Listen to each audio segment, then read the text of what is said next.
May nakatrabaho ka na bang napakabait kapag kaharap mo? Pero kapag nakatalikod ka na, ikaw pala ang pinag-uusapan at sinisiraan. Alamin natin ang nakakagulat na kwento ni Maria Corazon. Siguraduhing pakinggan hanggang dulo dahil ang huling revelasyon ay magpapabago sa lahat ng inyong inaakala.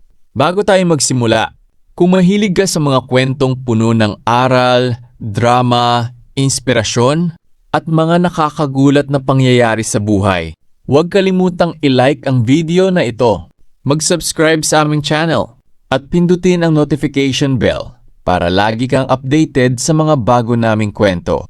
Ang inyong suporta ang nagbibigay inspirasyon sa amin upang patuloy na makagawa ng mga kwentong siguradong tatatak sa puso ng bawat tagapakinig. Maagang dumating sa opisina si Roberto. Tulad ng nakagawian niya sa loob ng 5 taon, siya ang isa sa mga unang pumapasok sa kanilang departamento. Tahimik pa ang paligid at kakaunti pa lamang ang mga empleyadong dumarating. Habang inaayos niya ang mga dokumentong kailangan para sa araw na iyon, isa-isang dumating sina Daniel, Michael, Adrian at Joshua. Magkakaibigan silang 5 at kilalang maaasahan sa trabaho. Good morning mga bossing! Biro ni Daniel habang inilalapag ang kanyang bag. Good morning. Mukhang marami na naman tayong hahabuling reports, sagot ni Michael. Nagkatawanan sila. Makalipas ang ilang minuto ay dumating si Maria Corazon. Good morning po sa inyong lahat. Masiglang bati nito. Good morning Maria. Sabay-sabay nilang tugon. Kilala si Maria Corazon bilang isa sa pinakamabait na empleyado sa kanilang departamento. Palagi siyang nakangiti. Kapag may birthday ang isang kasamahan, siya ang unang bumabati. Kapag may problema ang isang empleyado, lagi siyang handang makinig. Sa unang tingin, halos walang makikitang mali sa kanya. Ngunit may isang bagay na matagal nang napapansin ng mga kasamahan niya. Kapag may napapagalitan ng boss na si Mr. Santos, tila may kung sinong nagsusumbong tungkol sa mga pagkakamali ng bawat empleyado. At kadalasan, si Maria Corazon lamang ang nakikitang madalas na pumapasok sa opisina ng boss. Napansin mo ba? Bulong ni Adrian kay Roberto. Ano iyon? Parang pagkatapos makipag-usap ni Maria kay Sir, may napapagalitan agad. Napaisip si Roberto. Matagal na rin niyang napapansin iyon ngunit ayaw niyang maghusga ng walang ebidensya. Baka naman nagkataon lang, sagot niya. Ngunit habang lumilipas ang mga linggo, mas lalong lumalakas ang kanilang pagdududa. Isang umaga, ipinatawag si Daniel sa opisina ng boss. Paglabas nito ay halatang mabigat ang kanyang loob. Anong nangyari? Tanong ni Joshua. Sabi ni Sir, lagi raw akong nahuhuli sa pagpasa ng reports. Nahuhuli ka ba? Hindi nga eh. Nagtaka silang lahat. Makalipas ang ilang araw, si Michael naman ang ipinatawag. Pagbalik nito, ay hindi maitago ang inis. May nagsabi raw kay Sir na madalas akong nagse-cellphone habang oras ng trabaho. Ginagamit mo naman yon para sa inventory system, sabi ni Roberto. Yun nga ang ipinaliwanag ko. Patuloy ang mga pangyayaring ganoon. Isa-isa silang napapatawag sa opisina dahil sa mga reklamong hindi nila maintindihan kung saan nanggagaling. Samantala, si Maria Corazon ay patuloy na nagpapakita ng kabaitan sa kanilang harapan. Joshua, kumain ka na ba? Adrian, gusto mo ng kape?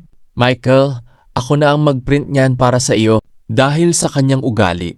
Hirap na hirap silang isipin na siya nga ang posibleng naninira sa kanila. Ngunit may isa pang bagay na hindi nila maintindihan. Kung tutuusin, si Maria ang isa sa pinakamahinang empleyado sa departamento. Madalas siyang hindi makatapos ng trabaho sa tamang oras. Madalas ding sina Roberto at Daniel ang sumasalo sa kanyang mga naiwan. Ngunit hindi iyon ipinagkakalat ng 5. Pinipili nilang tulungan siya. Hayaan nyo na, madalas sabihin ni Roberto. Baka nahihirapan lang. Hindi nila alam na habang tinutulungan nila si Maria Corazon, iba naman ang sinasabi nito sa likod nila. Isang hapon, matapos ang trabaho, naiwan si Maria sa opisina. Tiningnan niya kung wala ng tao sa paligid. Pagkatapos ay tahimik siyang nagtungo sa opisina ni Mr. Santos. Sir, may gusto lang po sana akong sabihin. Ano yun, Maria? Umupo siya sa harap ng mesa ng boss at muli na naman siyang nagsimulang magsumbong tungkol sa kanyang mga kasamahan. Hindi niya alam na sa pagkakataong iyon, may isang taong nakakita sa kanya. At ang taong iyon ang magiging simula ng pagbagsak ng lahat ng kanyang mga lihim. Kinabukasan, normal na normal ang kilos ni Maria Corazon. Tulad ng dati, nakangiti siyang pumasok sa opisina at binati ang lahat. Good morning po! Masigla niyang sabi. Good morning, sagot ng kanyang mga kasamahan. Ngunit hindi alam ni Maria na may isang taong nakakita sa kanyang pagpasok sa opisina ng boss ng nakaraang gabi. Si Joshua, tahimik lamang itong naupo sa kanyang mesa habang pinagmamasdan ang babae. Hindi siya sigurado kung ano talaga ang pinag-usapan nila ni Mr. Santos. Ngunit sapat na ang kanyang nakita upang magsimula siyang magduda habang nagtatrabaho sila. Napansin niyang muli na namang nahihirapan si Maria sa kanyang mga gawain. Maria, tapos mo na ba yung inventory summary? Tanong ni Daniel. Hindi pa. Medyo nalilito pa ako sa format. Bigay mo na lang sa akin. Tutulungan kita. Talaga? Salamat ha. Ngumiti si Maria. Ngunit nang makatalikod si Daniel, mabilis na nagbago ang ekspresyon ng kanyang mukha. May bahid diyon ng pagkainis. Ilang oras ang lumipas. Muling ipinatawag si Adrian sa opisina ng boss. Paglabas nito ay halatang hindi maganda ang pakiramdam. Ano na naman? Tanong ni Michael na pabuntong hininga si Adrian. May nagsabi raw kay Sir na madalas akong lumalabas ng opisina para umiwas sa trabaho. Naku naman, sagot ni Roberto. Ikaw nga ang madalas utusang maghatid ng dokumento sa ibang departamento. Yun nga ang sinabi ko. Tahimik na nakinig si Joshua. Habang tumatagal, tila lumilinaw sa kanyang isip ang isang bagay. Parang iisa lamang ang pinanggagalingan ng lahat ng reklamong ito. At sa bawat pagkakataon, si Maria Corazon ang tila laging nasa tamang lugar upang malaman ang lahat. Ngunit wala pa rin silang ebidensya. Ayaw nilang magkamali ng paratang. Kaya nagpatuloy sila sa pakikisama rito ng maayos. Isang linggo ang lumipas. Nagkaroon ng mahalagang proyekto ang kanilang departamento. Ito ang pinakamalaking account na hawak nila sa taong iyon. Nagbigay si Mr. Santos ng malinaw na utos. Kailangan nating matapos ito ng walang pagkakamali. Kapag naging maayos ang resulta, may posibilidad na magkaroon ng promotion ang ilan sa inyo. Agad na nagsikap ang lahat. Lalong-lalo na sina Roberto, Daniel, Michael, Adrian, at Joshua. Nag-overtime sila. Minsan ay hindi na sila nakakapag-apunan sa tamang oras. Samantalang si Maria ay madalas na umaalis ng eksaktong oras ng uwian. Ngunit sa kabila nito, siya pa rin ang unang nagpapaalala sa boss tungkol sa mga pagkukulang ng iba. Makalipas ang ilang araw, isang malaking problema ang lumitaw. May nawawalang datos sa isa sa pinakamahalagang report. Nagulat ang buong departamento. Paano nangyari ito? Tanong ni Mr. Santos. Walang makasagot. Sinuri nila ang lahat ng files at maya-maya lamang ay nagsalita si Maria. Sir, ayoko sanang magsabi pero baka po may kinalaman si Roberto. Parang tumigil ang oras. Napatingin ang lahat kay Roberto. Bakit ako? Gulat nito ang tanong. Napansin ko po kasi na siya ang huling nagbukas ng file. Natahimik ang opisina. Kahit sina Daniel at Michael ay hindi makapaniwala sa narinig. Ngunit dahil sa sinabi ni Maria, nagsimulang magduda si Mr. Santos. Roberto, pumasok ka muna sa opisina ko. Mabigat ang pakiramdam ni Roberto habang sinusundan ng boss. At sa unang pagkakataon sa loob ng maraming taon niyang pagtatrabaho, pakiramdam niya ay nasisira ang reputasyong matagal niyang iningatan. Samantala, habang tahimik na nagkakagulo ang lahat, may isang bagay na hindi napansin ni Maria Corazon. May bagong CCTV camera na ikinabit sa departamento 2 linggo na ang nakalilipas. At nasa eksaktong direksyon iyon kung saan ginawa ang pagbabago sa nawawalang report. Hindi niya alam na ang kamera na iyon ang magiging simula ng paglalantad ng isang lihim na matagal na niyang itinatago. Mabigat ang pakiramdam ni Roberto habang nakaupo sa harap ng mesa ni Mr. Santos. Hindi niya lubos maisip kung bakit. Siya ang napagbintangan sa pagkawala ng mahalagang datos sa report. "Sir, wala po akong binura o binago sa file," mahinahon niyang paliwanag. Tahimik na nakinig si Mr. Santos. Matagal na niyang kilala si Roberto bilang isa sa pinakaresponsableng empleyado sa departamento. Kaya kahit may paratang laban dito, hindi siya agad naniwala. "Hindi pa ako nagdedesisyon," sagot ng boss. "Pero kailangan nating malaman ang totoo." Pagbalik ni Roberto sa kanilang lugar, sinalubong siya ni Daniel, Michael, Adrian at Joshua. "Ayos ka lang?" tanong ni Daniel. "Oo, pero hindi ko maintindihan kung bakit ako ang itinuro." Samantala, tahimik lamang si Maria Corazon sa kanyang mesa. Paminsan-minsan ay sumusulyap siya sa grupo. Ngunit kapag napapatingin sila sa kanya, agad siyang mumingiti na parang walang nangyari. Kinabukasan, nagpa siya si Mr. Santos na magsagawa ng masusing investigasyon. Sinuri ng IT department ang mga computer logs. Tiningnan nila kung sino ang huling gumamit ng file. Laking gulat ng lahat nang lumabas sa record na hindi si Roberto ang huling nagbukas ng dokumento. May isa pang pangalan na lumitaw. Ngunit bago pa man maipahayag iyon, isang bagong pangyayari ang gumulo sa sitwasyon. May natanggap na anonymous email ang Human Resources Department. Nakasaad doon na sina Daniel at Michael umano ay nagsasabwatan upang manipulahin ang ilang records sa opisina. "Kalokohan ito," sigaw ni Michael nang malaman ang nilalaman. "May kung sino talagang gustong sirain tayo," dagdag ni Daniel. Lalong lumala ang tensyon sa departamento. Ang dating masayang samahan ay napalitan ng pag-aalinlangan. Mga ilan ng empleyado mula sa ibang departamento ang nagsisimulang umiwas sa kanila. Pakiramdam nila ay unti-unting nasisira ang kanilang pangalan. Ngunit sa gitna ng lahat ng ito, may isang taong tahimik na nag-iipon ng impormasyon. Si Joshua. Matagal na siyang mahinala. At habang dumarami ang mga nangyayari, lalo lamang lumalakas ang kanyang paniniwala. Isang gabi, matapos ang trabaho, nagtungo siya sa security office. "Pwede ko bang makita ang footage noong araw na nawala ang datos?" tanong niya. Nagkatinginan ang mga gwardiya.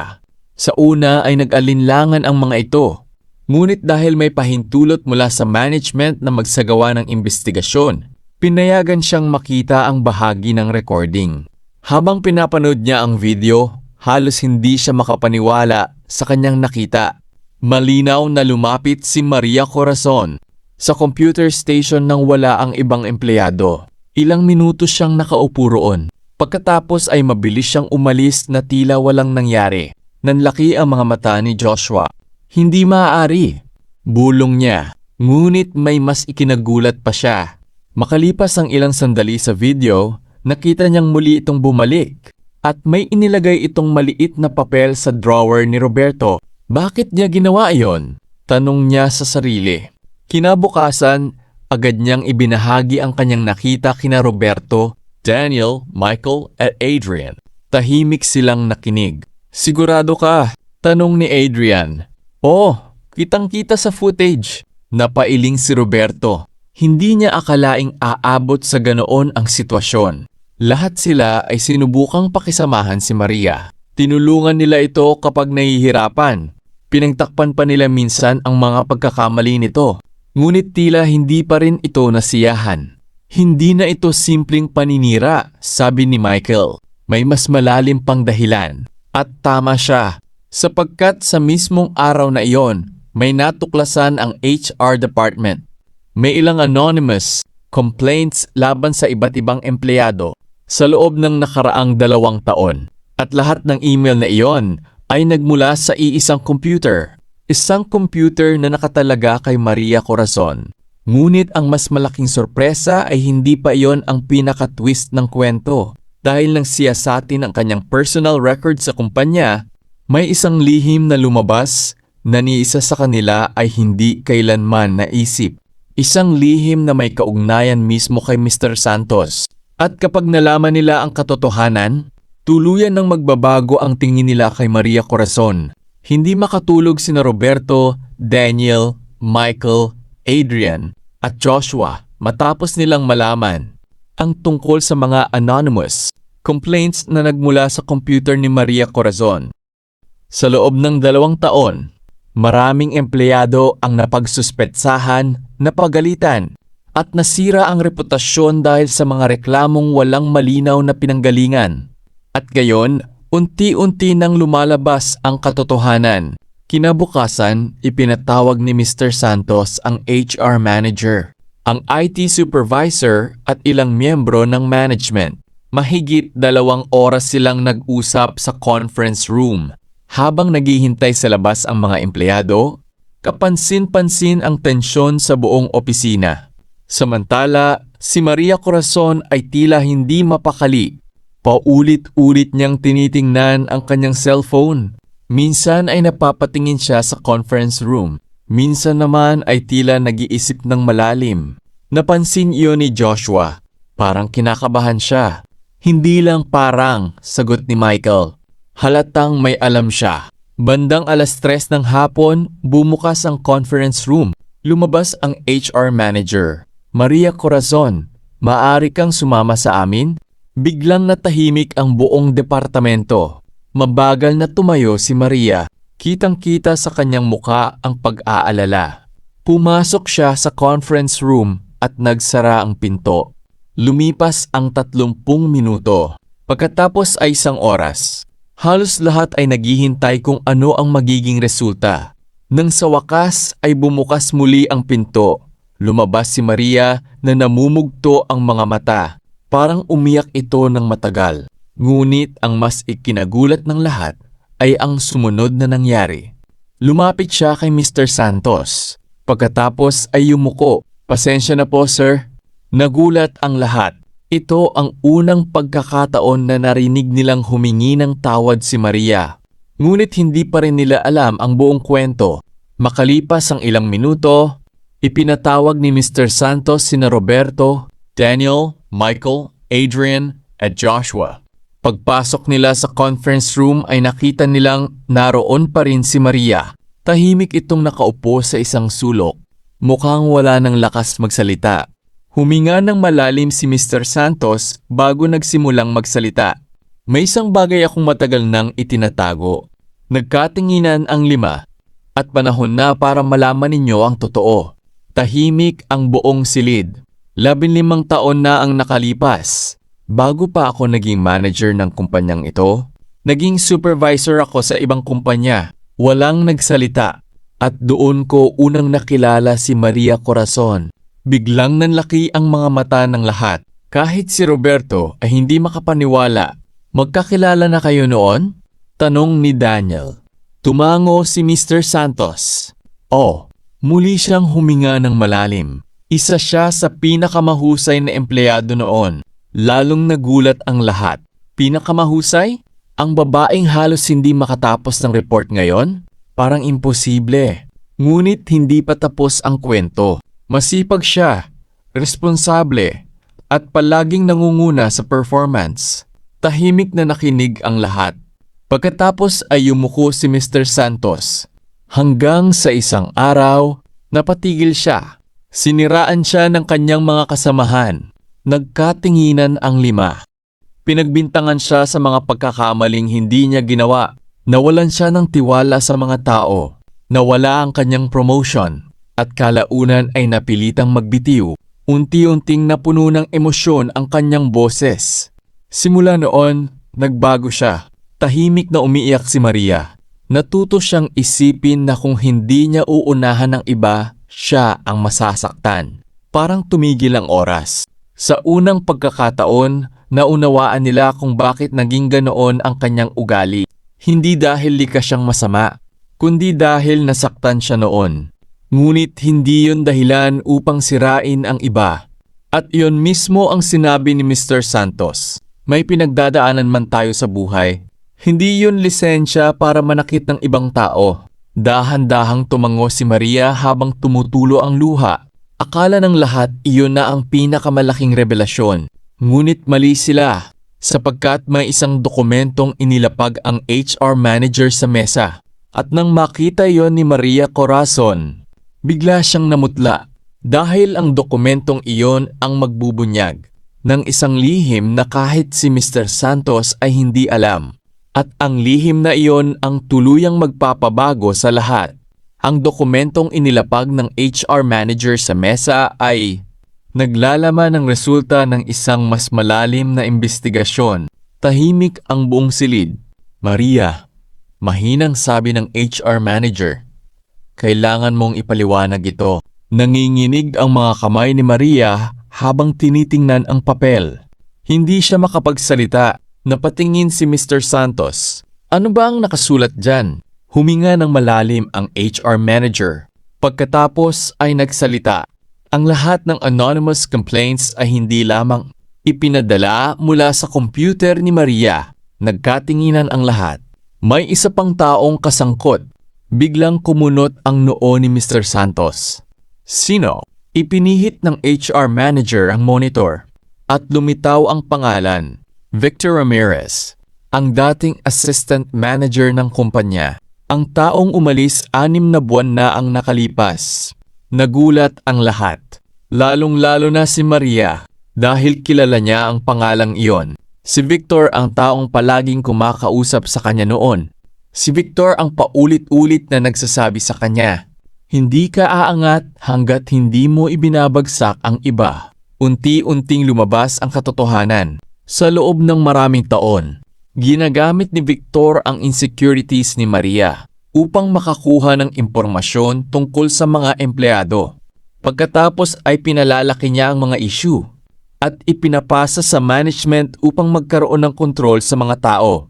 Hindi alam ni Maria na ginagamit lamang pala siya. Habang tumatagal, nasanay siya sa maling sistema hanggang sa siya mismo ang naging bahagi nito. Tahimik ang lahat.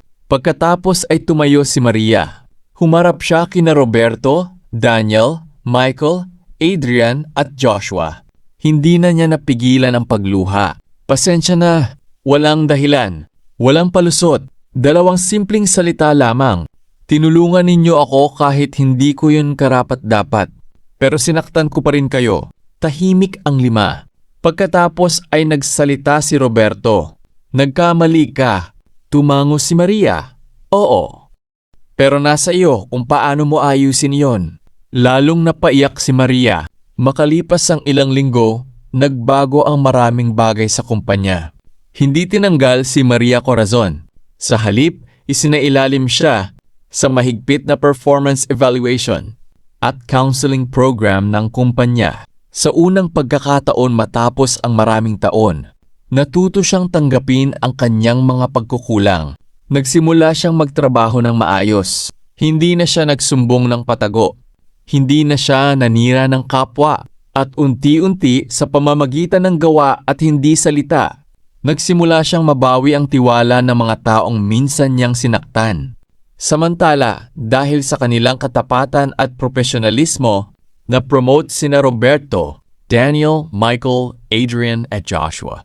Ngunit ang pinakamahalagang natutunan ng lahat ay hindi tungkol sa promotion, kundi ito. Ang taong naninira ng kapwa ay maaring umangat pansamantala. Ngunit sa huli, ang katotohanan pa rin ang laging lumalabas. At ang respeto ay hindi nakukuha sa paninira ng iba, kundi sa sariling sipag, integridad at mabuting pagkatao.